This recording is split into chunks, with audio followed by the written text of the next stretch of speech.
नाज़रीन ग्रामी, गैर कानूनी तरीके से यूरोप जाने वाली कश्ती यूनान के जनूबी साहिल पर डूब गई। यूं रोजगार की तलाश में निकलने वाले सैकड़ों तारकीने वतन समंदर में गर्क हो गए। अफसोसनाक खबर यह है कि इसमें बेशतर पाकिस्तानी सवार थे जो लुक़्मे अजल बने। ये कश्ती कैसे डूबी, जिंदा बच जाने वालों ने क्या क्या इंकिशाफात किए, पाकिस्तानियों को कश्ती की निचली जगह पर क्यों रखा गया और तहकीकात क्या कहती हैं, इन सब सवालों के जवाब आज हम आपके सामने रखने की कोशिश करेंगे। लिहाजा इस होशरुबा वीडियो को आखिर तक जरूर देखिएगा। तो आइए चलकर मौजू का बाकायदा आगाज करते हैं। नाज़रीन ग्रामी, बुध को माहीगीरी के लिए इस्तेमाल होने वाली एक छोटी कश्ती लीबिया की बंदरगाह से इटली के लिए रवाना हुई, जिसमें मुख्तलिफ ममालिक के तारकीने वतन सवार थे जो गैर कानूनी तरीके से यूरोप जाने की कोशिश कर रहे थे। बेरोजगारी से तंग आए इन नौजवानों ने ख्वाबों की तकमील के लिए यूरोप की राह ली, मगर तरीका गलत चुना और बीच रास्ते कश्ती डूबने से इनकी मौत वाक़ई हो गई।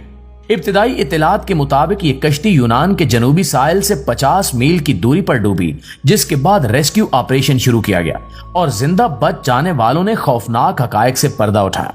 मीडिया रिपोर्ट्स के मुताबिक इस कश्ती में 800 के करीब अफराद सवार थे। हालांकि ये कश्ती इतना लोड बर्दाश्त करने के काबिल नहीं थी। माहीगीरी में इस्तेमाल होने वाली छोटी कश्ती पर इतने इंसानों को सवार करना बहुत बड़ा मुआशरती जुर्म है। इंसानी स्मगलरों ने कीमती इंसानी जानों की परवाह किए बगैर सफर का आगाज किया।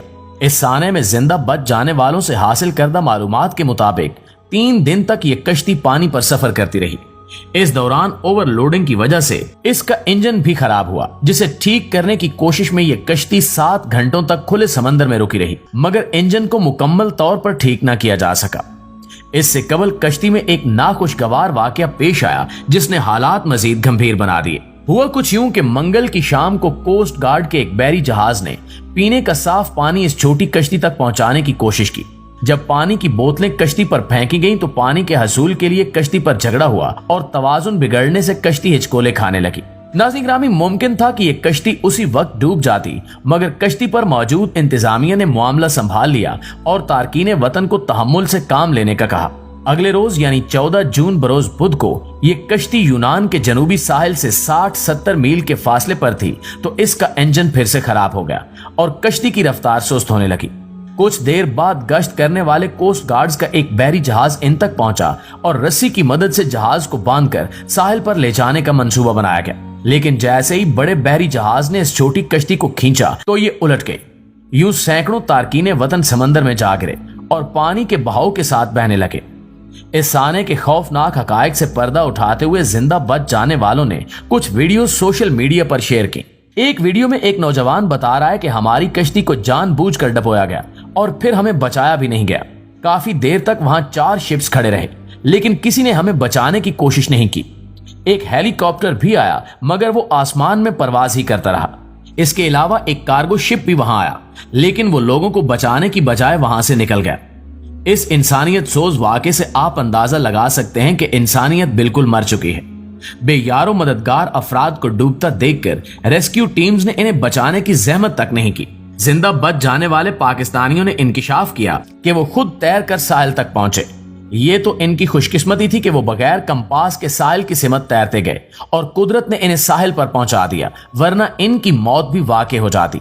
जबकि जिंदा बच जाने वाले पाकिस्तानियों ने यह इंकिशाफ भी किया कि कश्ती इंतजामिया ने चुन चुन कर पाकिस्तानियों को कश्ती के सबसे निचले हिस्से में रखा, जिसकी वजह से यह खदशा जाहिर किया जा रहा है कि मरने वालों में ज्यादा तादाद पाकिस्तानियों की हो सकती है। दोस्तों, इंसानी हकूक की तंजीमों के मुताबिक कश्ती पे सवार सब पाकिस्तानी निचले लेवल यानी बेसमेंट में मुकैयद थे और यही वजह है कि कश्ती डूबने पर वो बाहर निकल नहीं पाए।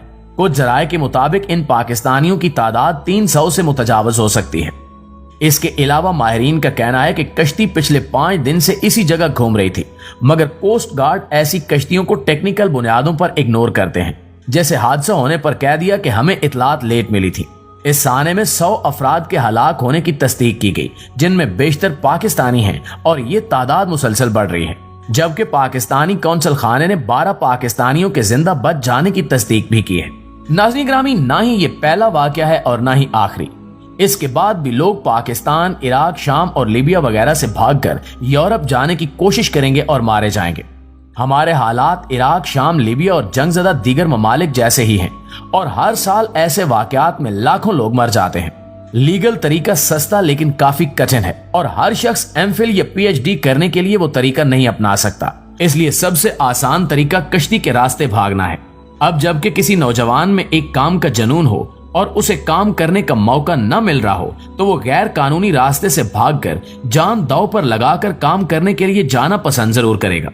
अलमिया यह है कि आजादी एक साथ लेने के बावजूद आज पाकिस्तान के नौजवान कश्तियों में हिजरत करते डूब रहे हैं और हिंदुस्तानी नौजवान हर बड़ी कंपनी के सीईओ से लेकर तमाम अच्छी पोजीशंस पर जमे बैठे हैं।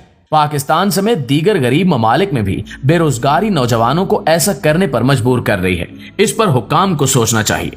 दोस्तों, यूनान की सदर कैटरीना साकिला रूपोलो ने कैला माता की बंदरगाह का दौरा किया ताकि रेस्क्यू और जिंदा बच जाने वाले अफराद की देखभाल के बारे में सीनियर हुक्काम से बात की जा सके।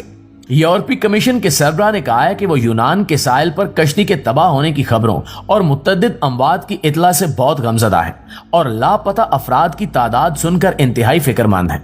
दूसरी जानिब जहां ये सानहा कीमती जानों के ज़या का सबब बना, वहीं इंसानी स्मगलिंग करने वालों की निशानदेही भी कर रहा है। हुकूमत पाकिस्तान इन इंसानी स्मगलरों की तलाश में है जिन्होंने गैर कानूनी तरीके से नौजवानों को कश्ती पर सवार करवाया। कश्ती हादसे के बाद रेस्क्यू किए गए अफराद के बयानात के जरिए 14 पाकिस्तानी इंसानी स्मगलर्स के नाम सामने आए हैं। इंसानी स्मगलर्स की शनाख्त सामने आने के बाद गिरफ्तारी के लिए FIA की टीमें तश्कील दे दी गई हैं। FIA के जराये के मुताबिक इंसानी स्मगलर्स में से 5 का ताल्लुक गुजरात से है, जिनके नाम शफकत, फैसल सुनयारा, आसिफ सुनयारा, हाजी जुल्फिकार और मियां इरफान हैं। इंसानी स्मगलर्स में रियासत और जावेद इकबाल के नाम भी सामने आए हैं, जबकि मंडी भावलदीन के साजिद वड़ायत और मुदस्सर का नाम भी सामने आया है। FIA के जराये का इस हवाले से कहना है कि डस्का का राना नक्काश और आबिद नामी शख्स भी इंसानी स्मगलर्स के तौर पर सामने आए हैं। मुरीदके का इंसानी स्मगलर रियासत और सियालकोट का नदीम असलम भी इंसानी स्मगलिंग के काम में मुलविस पाए गए हैं। कोटली आजाद कश्मीर के इंसानी स्मगलर तलत कियानी का नाम भी सामने आया है, जिनको जल्द अज जल्द गिरफ्तार करने की कोशिश की जा रही है। हुकाम को चाहिए कि ऐसे इंसानी दरिंदों को इबरत का निशान बनाएं ताकि वो नौजवान नस्ल को लालच देकर इनकी जिंदगियों से न खेलें। आखिर में हमारी दुआ है कि अल्लाह पाक इस साने में हलाक होने वाले तमाम मुसलमानों के दर्जात बुलंद फरमाए और इनके लवाहिकीन को सब्र जमील अता फरमाए। आमीन सुमा आमीन। जी तो मुअज़्ज़िज़ दोस्तों, ये थी हमारी आज की वीडियो कैसी लगी कमेंट करके हमें जरूर बताइएगा। और अगर आप में से कोई दोस्त गैर कानूनी तरीके से यूरोप के ख्वाब देख रहा है तो ये वीडियो खुदा के लिए अपने उस दोस्त के साथ शेयर जरूर कीजिएगा। इंशाल्लाह आपसे मुलाकात होती है अगली वीडियो में। तब तक अपना ख्याल रखिए। अल्लाह निगहबान।